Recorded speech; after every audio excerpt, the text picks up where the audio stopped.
Testing 1 2, testing 1 2. Seems like things are starting to come into play down here in the basement.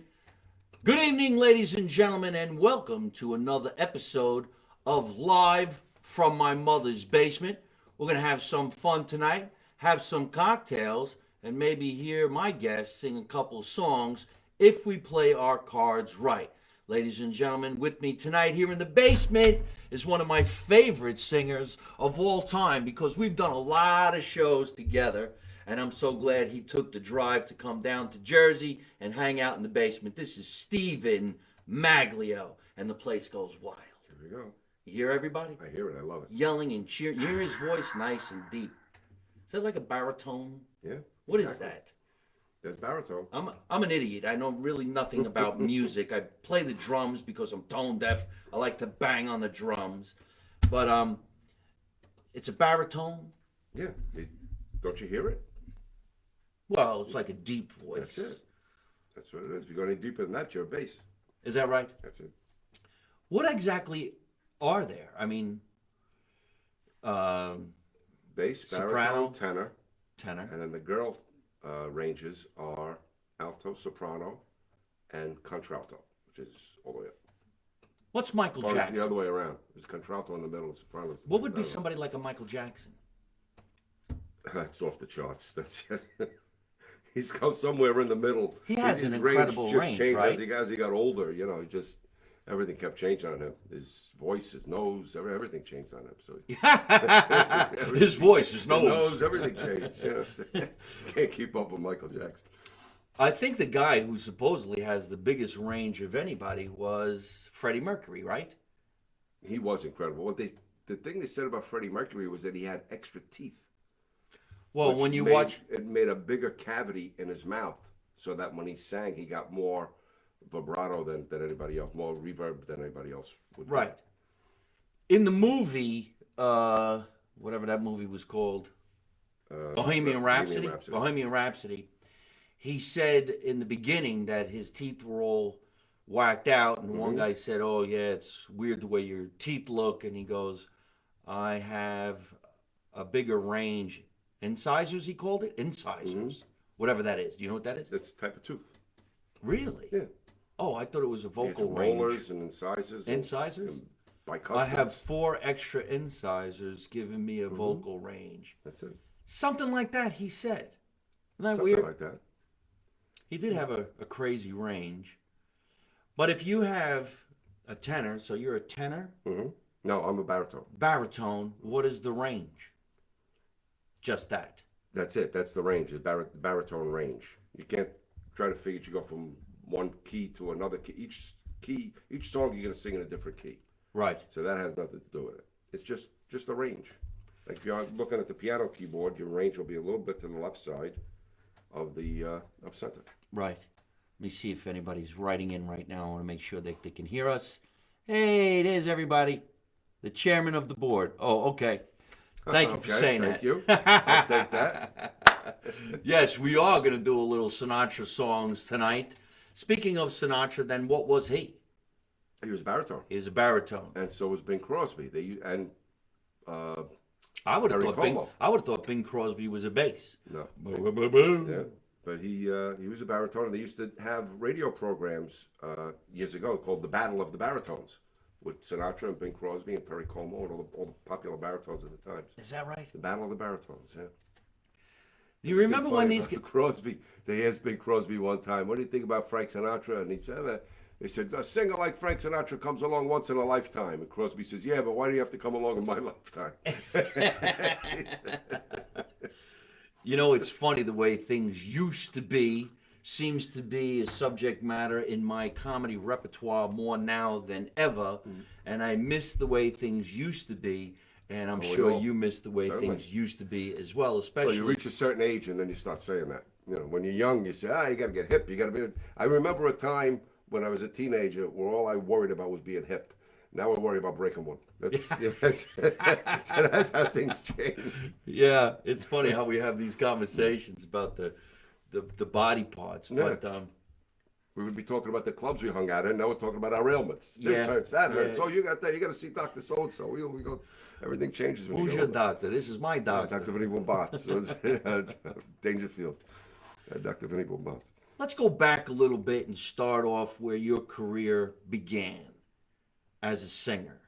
Were you always a singer? And that wasn't too long ago. In June will be 20 years in show business for me. So you're 20 years in showbiz. Yeah, I started at 43 and I'm 63 now. Oh, all right. Yeah. Started a little late in life in the Started late. showbiz arena. I used to have an aluminum awning company here in New Jersey in the 90s. And in the 80s, I was a waiter at the Palm Restaurant in New York. Oh, no kidding. Yeah. In the 80s. 12 years, from 79 to 91. Where was waiter that at the Palm. restaurant? It was the Palm 2, actually, on 2nd Avenue and 45th Street. Yeah, it's closed now. But, yeah, it was there for 12 years. Was that like the place to be? It was one of the best steakhouses in New York, actually in the country, because they had 30 restaurants all through the country. Right.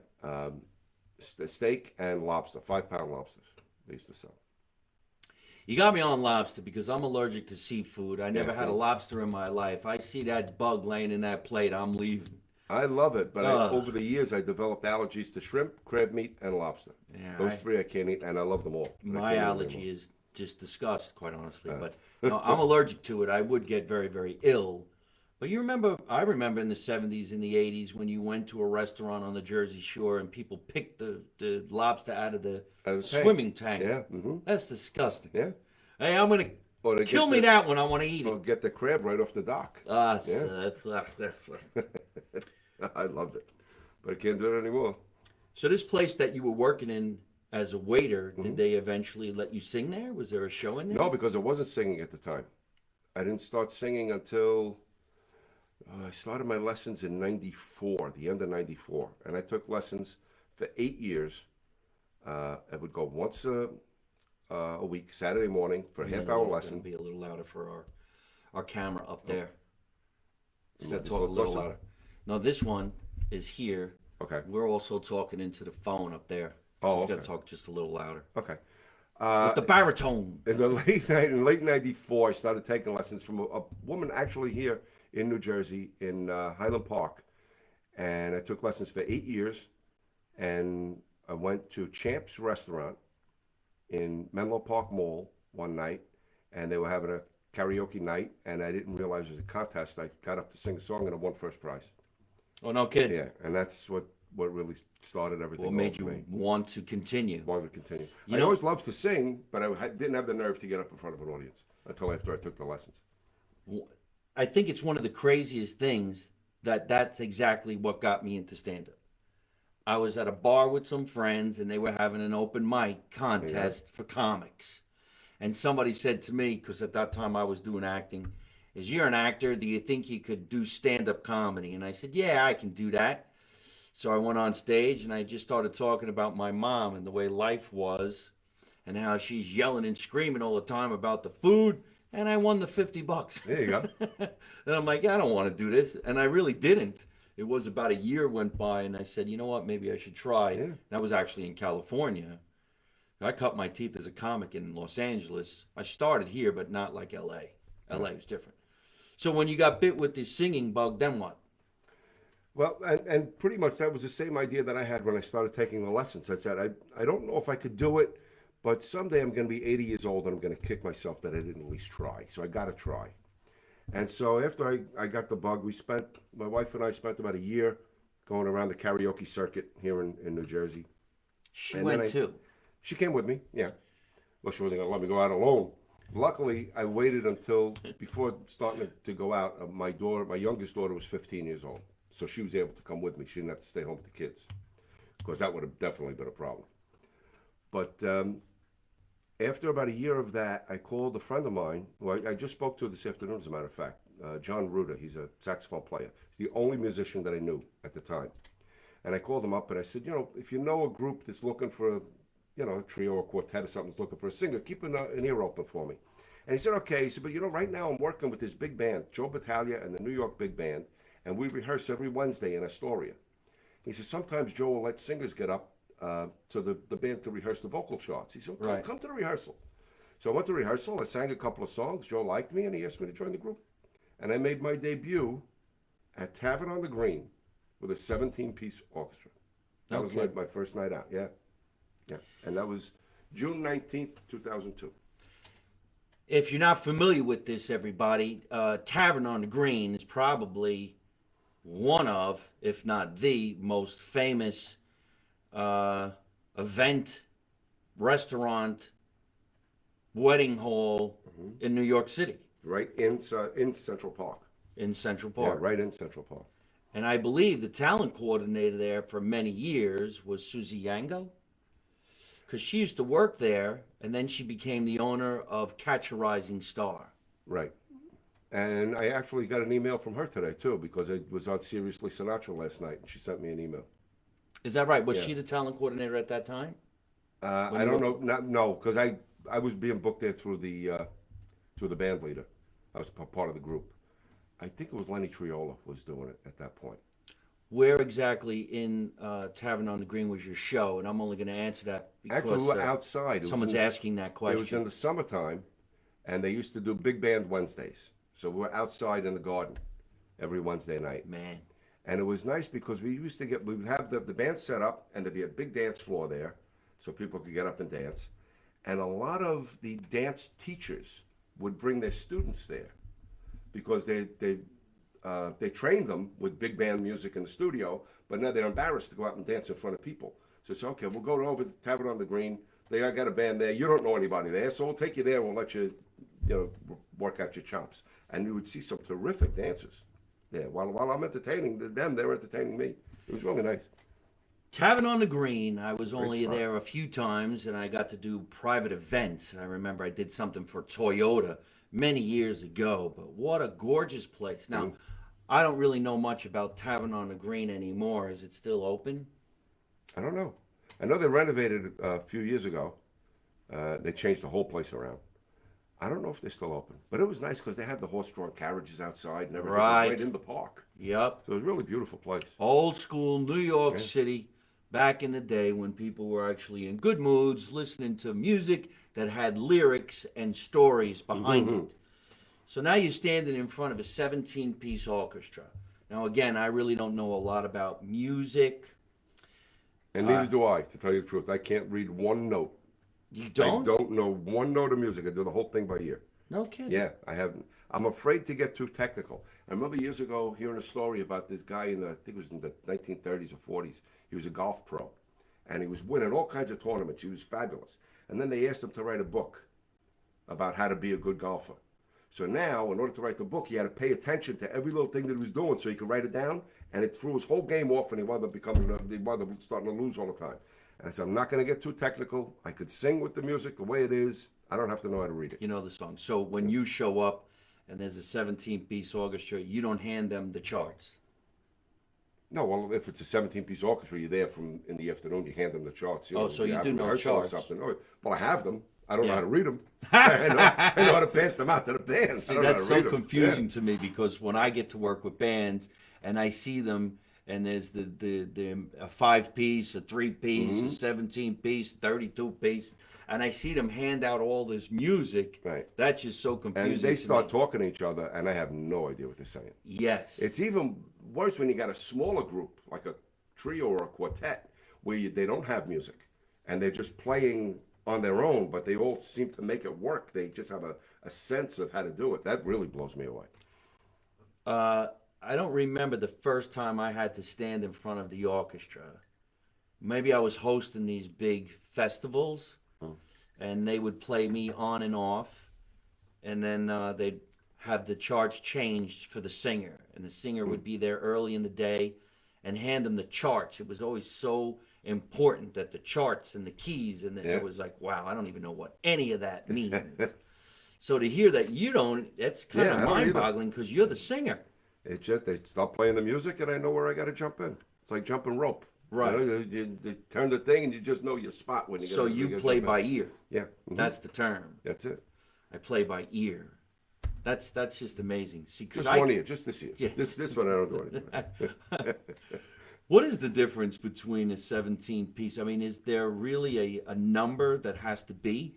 Like, why is it not 16 or 15? Why do For, they say it's for 17? swing music, 17 piece is a full band. You have the 4 rhythm, you have the drums, guitar, the piano and bass, and then you have 5 saxophones, 4 trombones, and 4 trumpets.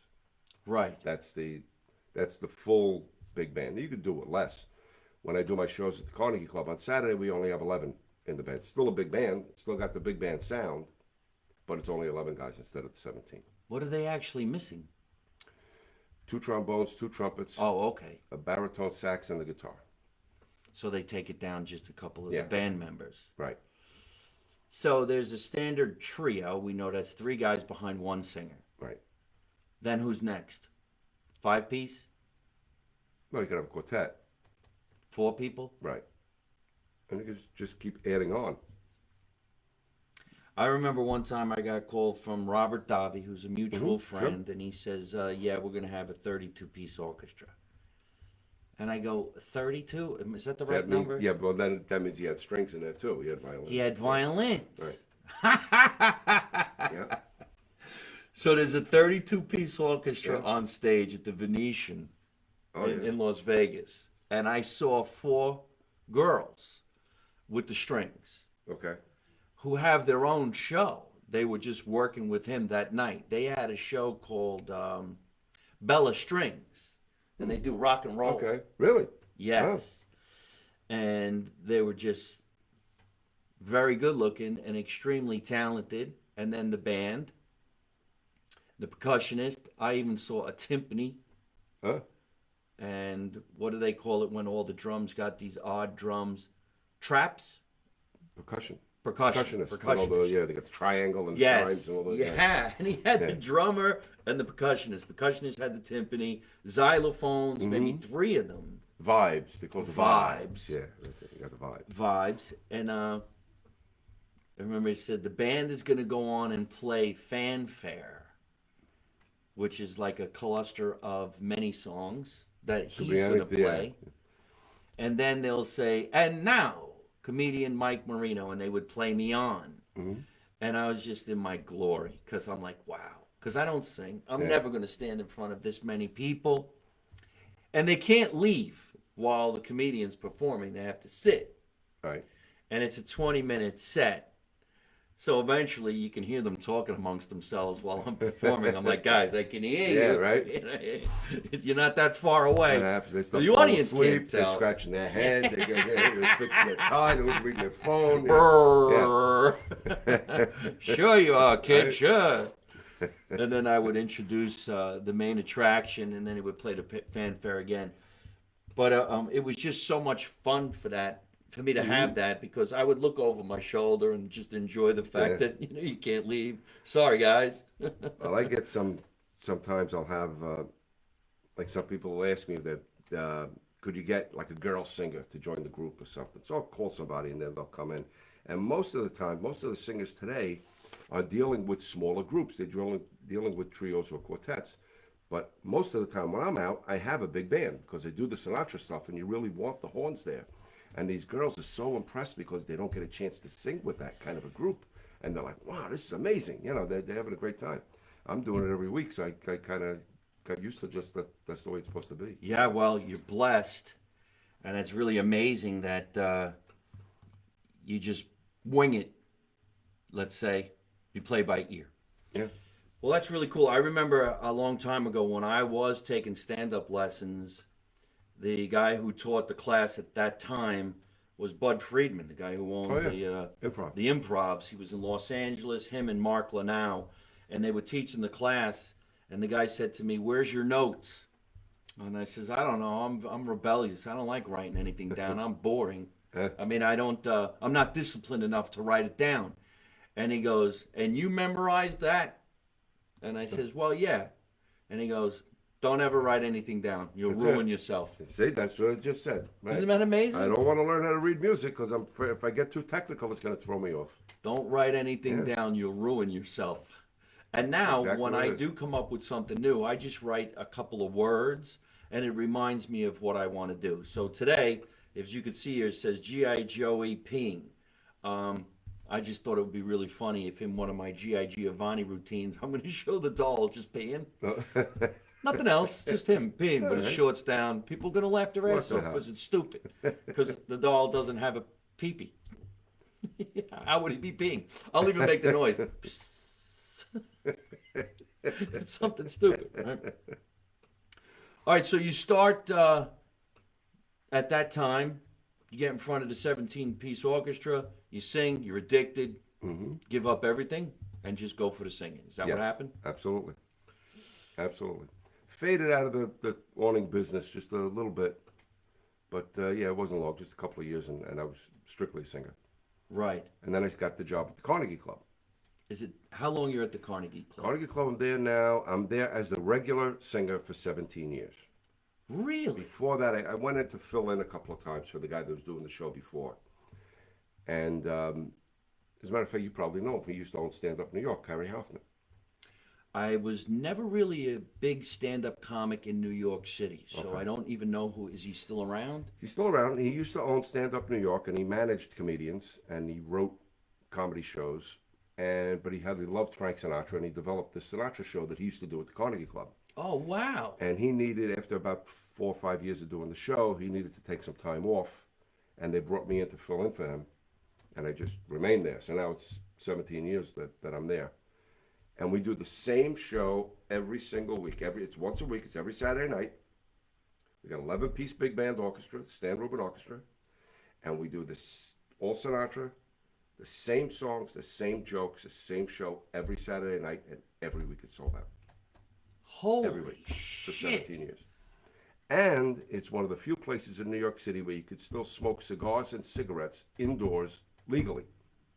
So people come there and we it's gotta like, go. We gotta go. it's just All right, like listen, going back to the old Copacabana, they tell me. You know, it's this is fantastic. Yeah. All right, I have to go there, and we're gonna tell everybody how they're gonna get to go there. But before we do, because he just mentioned old school, how you can have a cigar indoors, you can have a cigarette indoors.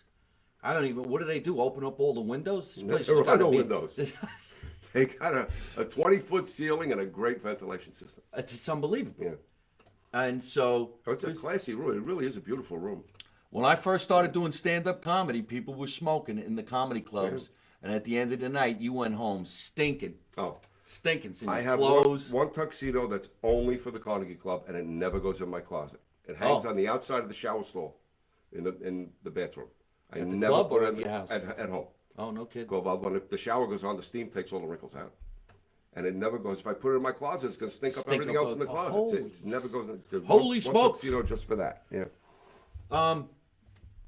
We're going to find out all this information, but right now, since we're talking old school, Steve was telling me about a drink that he likes to have. So let's tell everybody, because I'm going to have one too. You show everybody about this A too. drink that I like to have This quite is- often. Blended Scotch whiskey. So is this like a Sinatra thing in the Rat Pack Sinatra did used to this? drink Jack Daniels. Jack Daniels. Yeah. Jack Daniels, I could drink it, but I prefer Scotch. Right. Yeah. Scotch is that much different than Jack Daniels? It's not as smoky. The Jack Smoky. Daniels has like a smoky Like a jacket. taste to it because they burn the inside of the barrels to get a smoky taste to it. I have Jack Daniels. I have every drink down here you could think of that I could make. I have many different kinds of wines, especially like the wine that I get from my friend Massimo from Italy. He's got the Forget About It wine, the Cabiche wine, and the real Juche wine. But tonight, Squeezes it with his own feet, right? There's the grapes with his own he feet. steps on it. But tonight I'm going to have a glass of whiskey with Steve, because this is his drink of choice tonight, and he has it right over here. So I'm going to do it too. We're going old school. I want to be part of the Rat Pack tonight. I could be Joey Bishop. All right, so a little bit of scotch, and he put some water in it, and there's some ice. Let's see how I do. 'Cause we're not eating on tonight's show. We ate a lot of food last week's show. Tonight we're just going with a drink or two. Two gentlemen having a nice conversation about showbiz. Gonna And be then like I Love Lucy with the vitamin Benjamin by the time the show is over. You're gonna be drinking out of the bottle. supposedly that movie's coming out. All right, so here we go. Salud. Salute. He's looking at you. Cheers, everybody. Here's looking at you, kid. Ah, How sweet it is. ah. See, I just don't get how people think this tastes good. You know what I call that drink? What? Breakfast. Breakfast? That's what I call that drink, yeah. Breakfast. This just gave me such intense heartburn. I don't know how I'm going to get through the rest of the show. I couldn't have a drink like Well, this. if you and go don't to like sleep. it, I'll finish it. Don't Well, worry you're gonna about it. have Yeah, to I'll finish it. finish it. You don't have to worry about that. He's driving home. Do you drink on stage? Yes, always. Like Dean Martin did? Supposedly he really didn't drink. He didn't drink on stage. Matter of fact, there was a funny thing. I was doing a show one time. Michael Feinstein used to have the show, the club on Park Avenue. Yes, Feinstein's. No more? Feinstein's, yeah. No, now he's moved to 54 Below, Oh, okay. which was the old Studio 54. Right. But I was doing a show there one time, and Dina was there. Dina Martin was there, and John. And Danny Aiello was there in the audience with Sal from Patsy's, with his wife. And Sal was taking pictures. So I get up on the stage. When I first got there, I went to rehearsal, and they had a baby grand piano, and in the middle of the piano, there was this square piece of rubber on the lid of the piano. And I couldn't understand what it was for. I thought maybe it was to soften the sound or something, I don't know. And there was a Spanish busboy there, and he's fixing the tables. And I said to him, excuse me, I'm standing by the piano. I said, excuse me, what's this? You know, I packed on the piano, what's this? And he said, that's a piano. I said, I know it's a piano. I want to know what this pad is on top of the piano. You know? Right. He didn't know what it was for. But before the show started, I told the bartender, I said, look, I need 2 drinks on the stage because the show is going to be an hour and a half. 1 drink isn't going to cut it for me. Give me 2 drinks up there. And I'm going to be asking Dina to come up to sing a song in the middle of the show. So I had the 2 drinks, and Feinstein's used to pour a drink. You order scotch and water, they give you this much scotch and this much water. You know, it's a strong drink. So they introduce me, and I get up on the stage, and I get my microphone, and I see on that pad on the piano, there's my 2 drinks. And I realize that's what the pad now is for. It's not so the drinks don't spoil the piano, right? And there was an extra microphone there for Dina. So I'm doing this show, and I got my drink in my hand, and I introduce Dina to the stage, and she comes up, you know, she's all peppy, and she hops up on the stage, she reaches on the piano, she grabs her microphone, and she sees my second drink there. And she thought it was for her. She picks it up. She says, oh, we're drinking? And before I had a chance to warn her, she took a big swig out of it, and her eyes went like a pinball machine. And Sal was there with the camera, and he caught a picture of it just as she drank it. You could see the drummer in the background is laughing. And the poor kid, her eyes almost bugged out of her head. She said, this is real. I said, of course it's real. We're not fooling around here. But that was so funny. It was so funny. But yeah, I really drink on stage. Folks. And off stage. Yeah, well, hey, we're in between. And on a bar.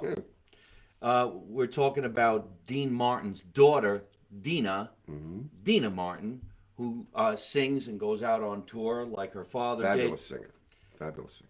And Steve and I have been very lucky to be part of her show. I as a comedian, and Steve, of course, as a singer. We tried it the other way and it Yes, didn't yeah, work out. you know, it was better. To His go back. jokes were Yeah, a little off. Yeah, it doesn't He work. tried to do jokes by ear. He didn't know if he was a baritone or soprano. He didn't. So we just went back to it.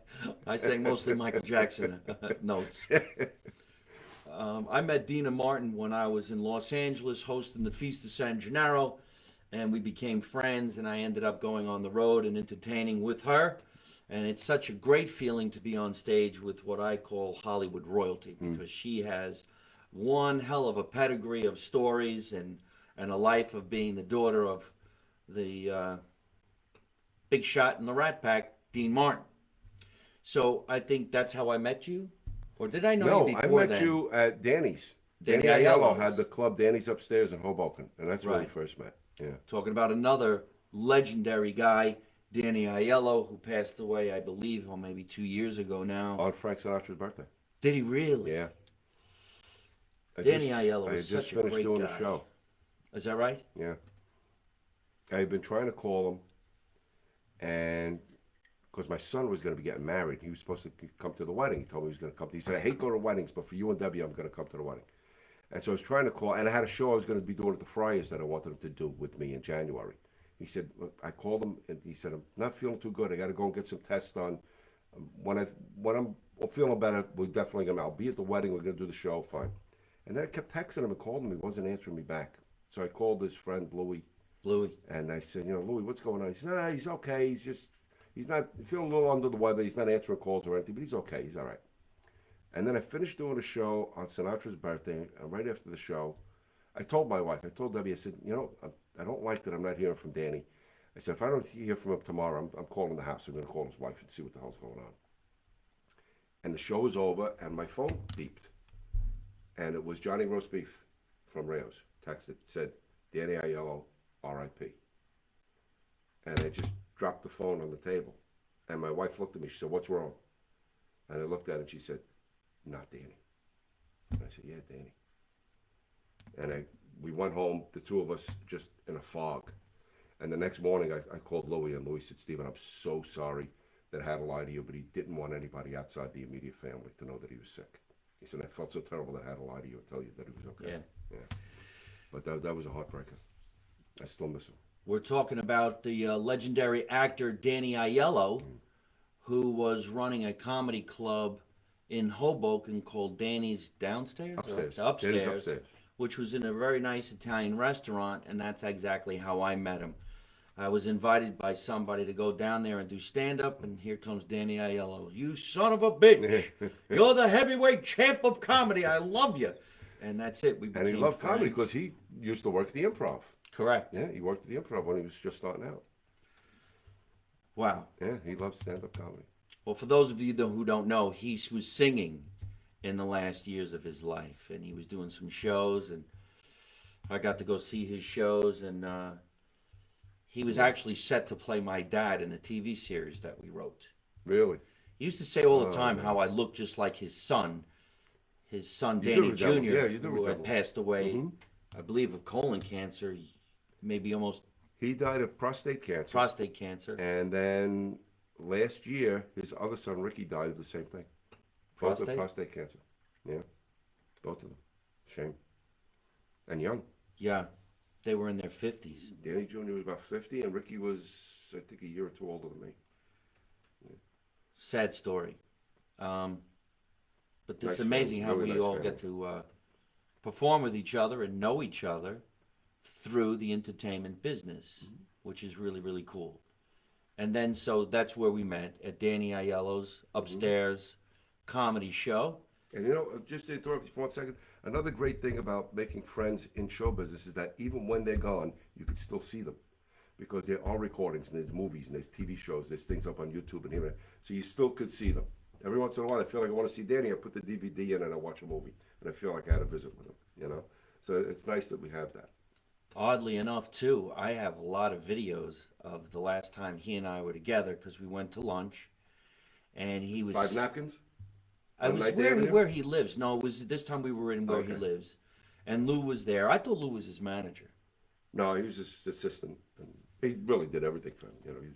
Well, Lou was there, and Did you go Danny... to the Lips place, Frankie Lips? Yeah, we Kid's did that, place, but I right. did that because I knew Frank and I That knew was Nick. that was the last time I was with Danny. We had lunch there. Was it Joe? Joe or Frankie? His brother, Nick Frankie. Villalonga. Tony was the father. And Yeah. The son, I think it was Frankie, It is. that owned the place. Yeah. Frank owned the restaurant. Nick Villalonga wrote the movie Green Book. Green Book. It's funny how we all know the same superstar, famous people in a nice, And it brought us friendly back way. to Johnny Roast Beef And because it he was goes- in the movie. And Johnny Roast He was Beef in the movie. it was in a bunch of different shows with me. See? And Johnny Roast Beef is in Goodfellas. And now everybody from Goodfellas wants to be on my podcast. Frank Zaviro calls me. Roast Beef calls me. The kid who played young Henry Hill calls me. And I'm all happy to do it. In fact, they write into the show all the time, which is hilarious. And but I guess we're very lucky people that we get to hang around with these people. We were It's great. fans of theirs, and now we're colleagues. I have a videotape of me and Danny Aiello. He's in his car singing his music, and it's very, very funny. But I didn't post it because he actually passed within months of those filmings.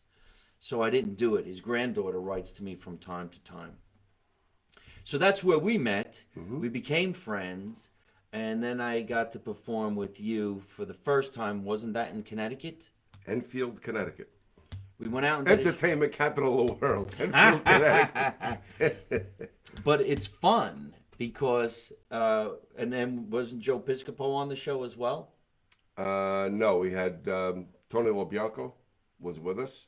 Joe Tony, Piscopo had done the show with Dina a year before me, I think. I did it with Joe, Yeah. and that's how I met Joe, the legendary Joe Piscopo, of course, from Saturday Night Live. And so I remember Tony LoBianco Tony because LoBianco, we had Rose Angelica, the country singer. right. Yeah, she was. But tell everybody that Joe LoBianco, he's been in a lot of movies, very Tony, famous from man. French Connection. Yeah. Yeah. And they write to me all the time, him and his wife, because they do Oh, they're very fundraisers nice. for the military. Yeah, Warrior Veterans. Shield. Right. We did Warrior Shield together this year. Okay. Yeah, in New That's York. right. Yeah, at the Water Club. I ended up doing another show for them, and they wanted me to do even one more. Now, I enjoy doing that, but sometimes some things for free are kind of Yeah. like, hey, now wait a minute. Well, if you get a call for a gig, you got to take it. Yeah. So- you got to pay the bills.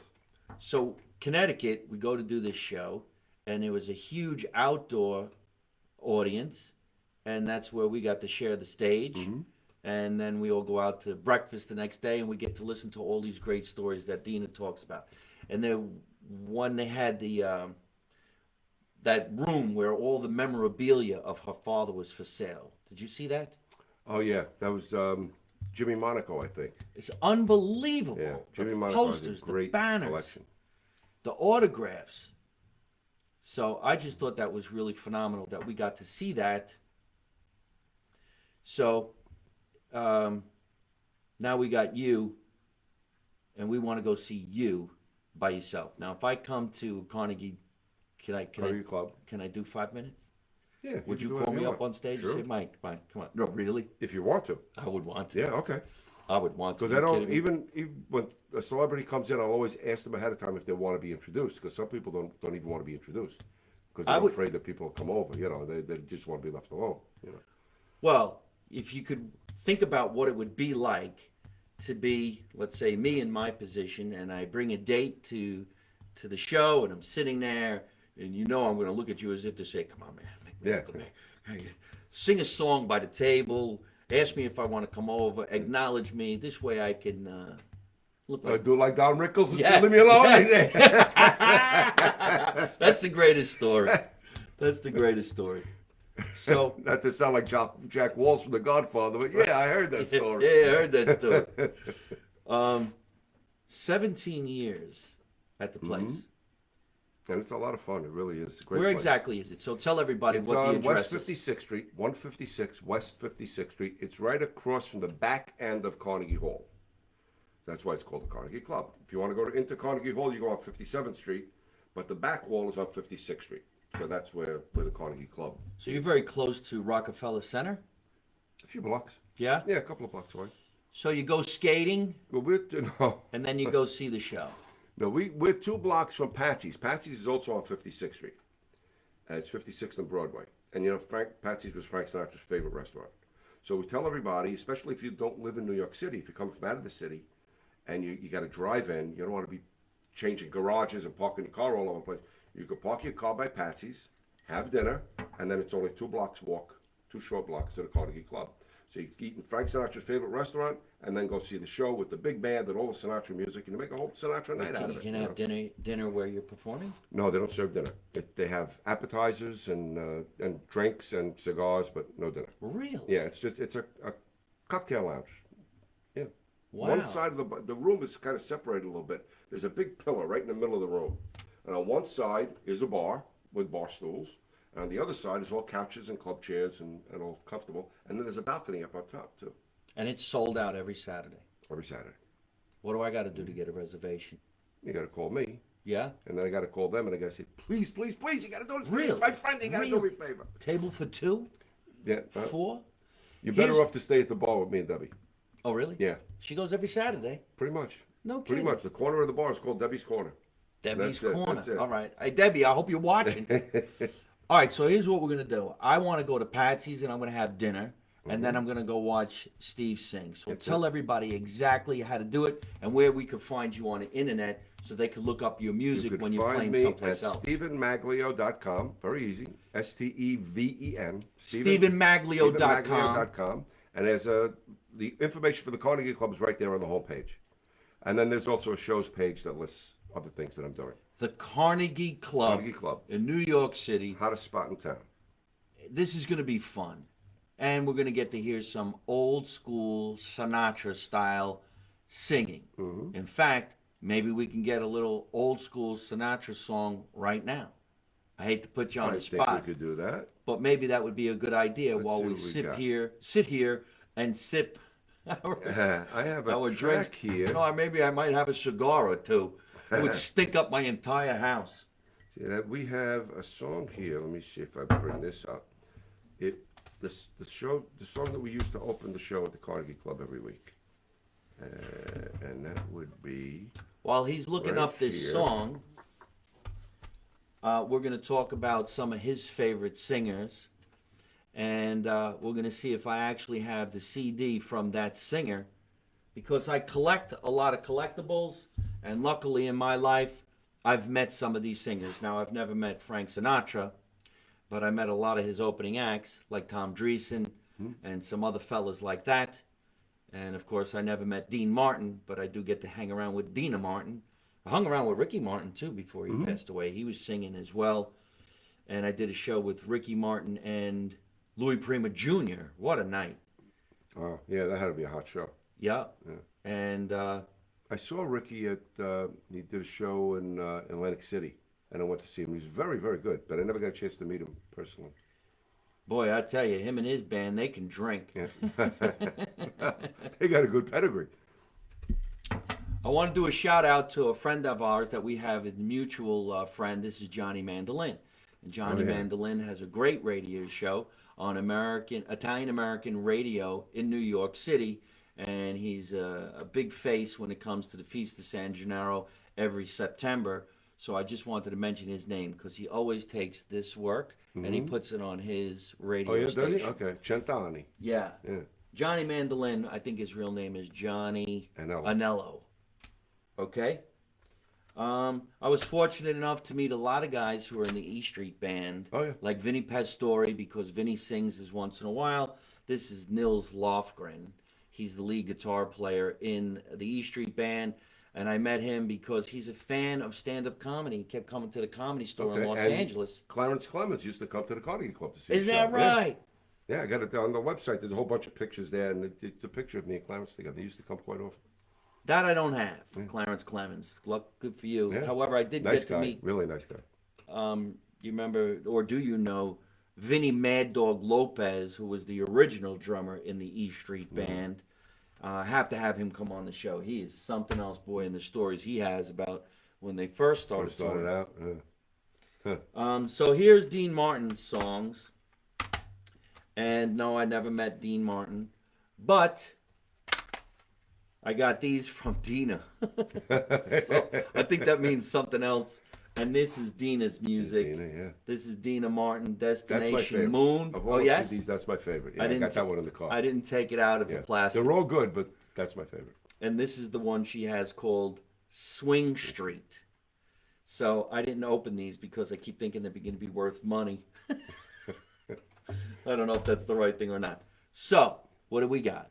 We got a song here that I used to open up the show at the Carnegie Club every week. Gershwin's song. Where do I hold it to keep it louder? Over here? Yeah, Like that? Okay. get right in there. We're also doing this for my Instagram. There are many, many crazy things that will keep me loving you. So with your permission, may I list a few?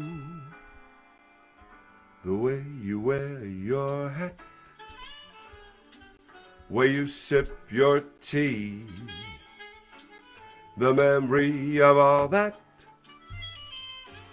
No, they can't take that away from me. The way your smile just beams, the way you sing off key, the way you haunt my dreams. No, they can't take that away from me.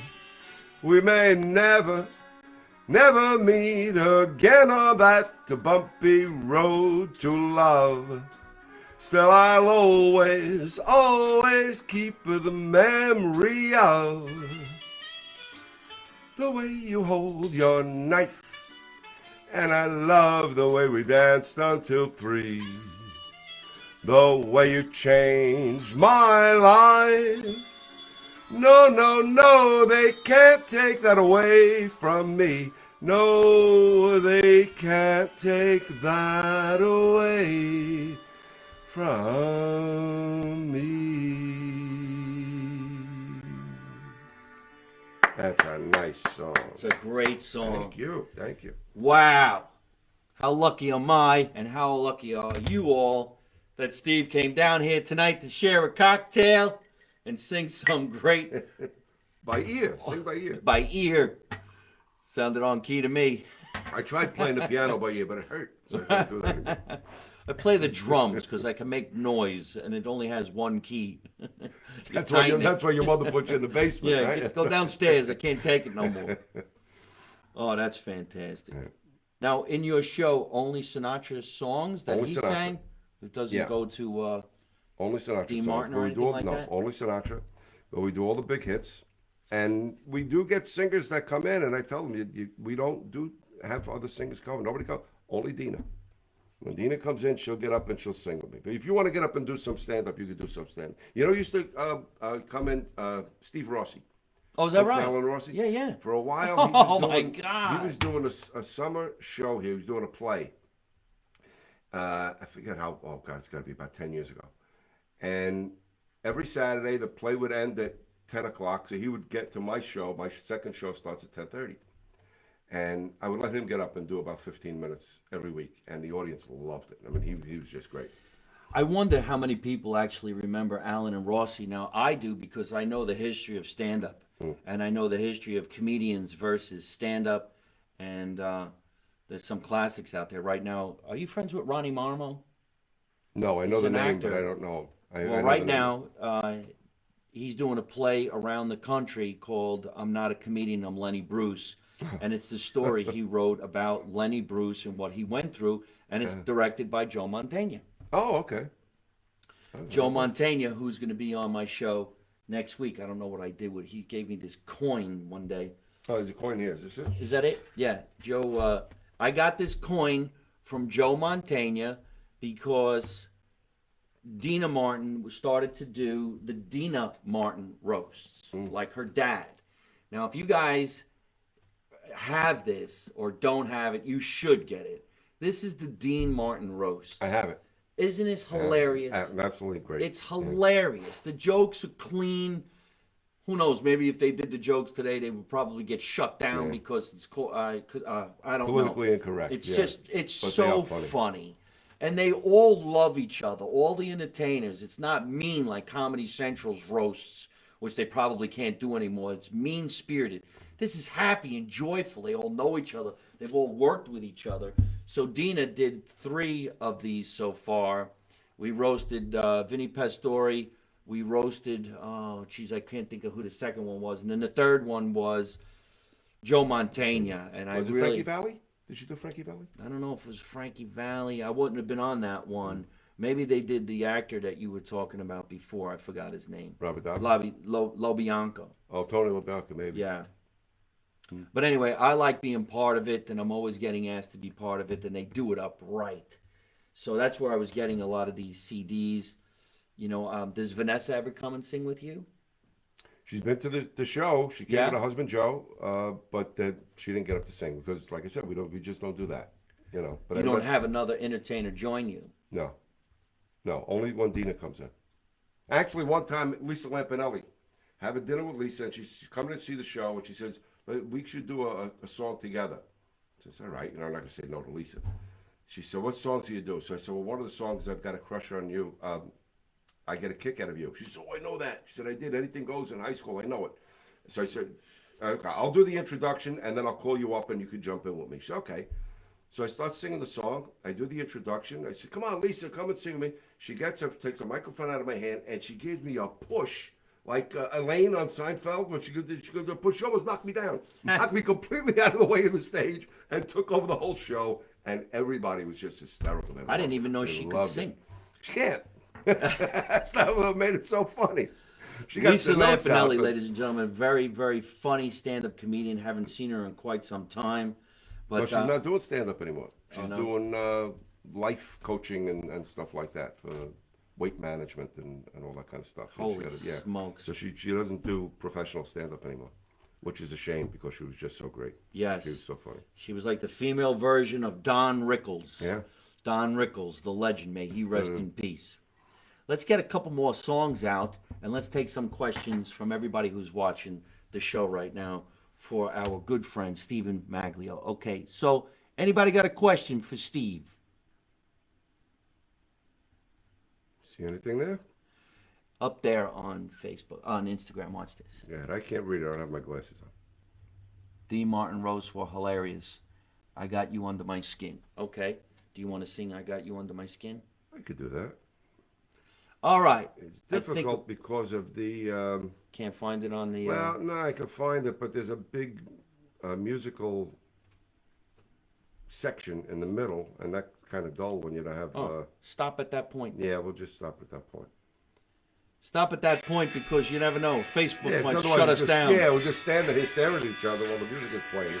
It's awkward. Yeah.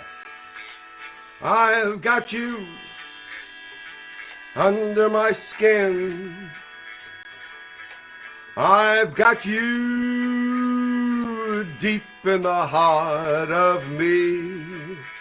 So deep in my heart that you are really a part of me. I've got you under my skin. I've tried not to give in. And I've said to myself, this affair is not going to move so well. But why should I try to resist when, baby, I know so well that I've got you under my skin. Sacrifice anything, come what might, for the sake of having you near. In spite of the warning voice that comes in the night and repeats right in here. Don't you know, you fool, you never can win. Use your mentality. Wake up to reality. But each time that I do, just the thought of you makes me stop before I begin. 'Cause I've got you under my skin. Yeah, that's where the music gets all kind of crazy. So we're Yeah. going to get out of there. All right. Yeah, because I can't. Yeah. That's it. Thank you for that. That was fantastic. Fantastic. Oh, you got like 6 requests while you were singing. Oh, okay. That's life. New York, New York. It's all coming in from no, our we friend can't get Joe. into all that. Yep. I'm not warmed up enough to do those. Yeah, well, I'm warmed up now. If I had 3 sips of this drink, my whole body's hot. I'm ready to get on stage. Well, you had your snapping going pretty good there. You're a good snapper. What's that? Yes, Oh, your the snap, yeah. You're snapping down. Hey, I know how to That's it. fake a little dancing. It's all right. It's the drink starting to kick in. All right. Would love to end the show with My Way. See, that's what I mean. That kind of thing, you need the band and the energy and everything behind. You can't be sitting down at the bar and really make that song work. It's not going to happen. You'll be disappointed, I'm sure. That request is actually coming from a friend who has a radio show called Autism Radio, and his name is Paul Simmons. And we thank you so much for having been on this show and having me on your show. And I'll put it out there, Paul, if you want to get in touch with Steve, perhaps you can have a little music come We can down work to your something show. out there. Yeah. Or I got plenty of videos up on StephenMaglio.com, so you could see it there. Right. Yeah. We don't want to monopolize the whole thing with music. Well, why don't we end the show with a song? What would be a good ending, upbeat, if we could have just one more? Upbeat. Can we have one more? I guess Fly Me to the Moon. We'll just take A lot it of people to, wanted to just ask do the Summer Wind. Summer Wind. Okay, No, that's wait a not minute upbeat, now. but we could do that. We'll end with the song, but before we get off the show, let's thank a few people. First of all, let me thank my guest, Steve Maglio, for coming down to the basement. Took a nice Anytime, drive. buddy, Taught me to anytime. have some wonderful scotch. And I'm glad I'm not driving. Once again, tell everybody where they can find you and how they can join me when I come down to Carnegie. StephenMaglio.com. That's got all the information there. StephenMaglio.com. Everybody on Instagram, everybody here on Facebook, please go take a look at my friend Stephen Maglio and join him at his big show in New York, his residency. After 17 years, he's still going strong. It's selling out all the time. Meet me at Patsy's. We'll have some food. We'll go across the street and hang out. I have to do this. I want to very, very badly. It's very seldom that, Saturday nights I can get off, but if I'm not doing anything, I'm going to go watch some great entertainment. Whether I get on stage or not, I'm just bullshitting. It would be kind of cool, though, because I like performing with my friends and doing something silly. Maybe he even let me play the drums and really fuck up the song. You can listen to us every Tuesday night. iTunes, Google, Spotify, Anchor, Italian American Radio. Pick your favorite podcast app and you can find us. And also go to my YouTube channel, which is Mike Marino Live on YouTube. All platforms are at Mike Marino Live. Thank you to our wonderful producer, Tatiana. Thank you, Tatiana. She always helps us put this great show together. She brings out all the notes. She makes sure it gets up and everybody gets to see that. And she's the one that makes all the announcements. If you're looking for where I'm performing, thank the Lord. I have tons of shows. And everything is listed at MikeMarino.net. All right, everybody. Let's get going. Summer wind? All right. That's your one? Okay, this takes a little bit to come in. I could also say, oh, I gotta make out it. I'm also on Seriously Sinatra this week, a show playing favorites. On there doing a little talking and playing some of my favorite records on there. Oh, yeah? Yeah, on Seriously Sinatra. Great. Some of the regulars at the Carnegie Club bought the spot for me at an auction. Oh, nice. Yeah, so I was able to do the show. Nice. The summer wind came blowing in from across the sea. It lingered there to touch your hair and walk with me. All summer long we sang a song, then we strolled to the golden sand. Two sweethearts and the summer wind. Like painted kites, the days and nights went flying by. The world was new beneath the blue umbrella skies. You gotta do it together. Then softer than a piper man. You got horrible timing. One day it came out to you. That's when I lost you too. Lost you to the summer wind. Sinatra would say you got to beat like a cop. The autumn wind and all the winter winds, they have come and gone. And still the days, lonely days, go on and on. And guess who sighs his lullaby through nights that never end? My old fickle friend, the summer wind.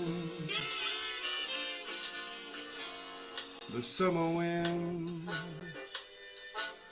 warm summer wind. Now we go from the baritone to the bass. Ooh, the summer wind.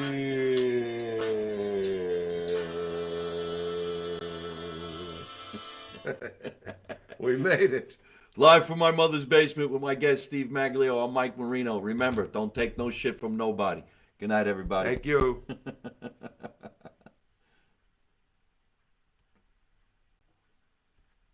Hey folks, I hope you're enjoying watching my podcast live from my mother's basement. We're having a lot of fun, and I'm going to have a lot of great guests on the show in the future. So if you like it, hit like. You could also leave a comment. You could subscribe to my YouTube channel and watch other funny videos. And you could also listen to my podcast on your favorite podcast app like Spotify and iTunes.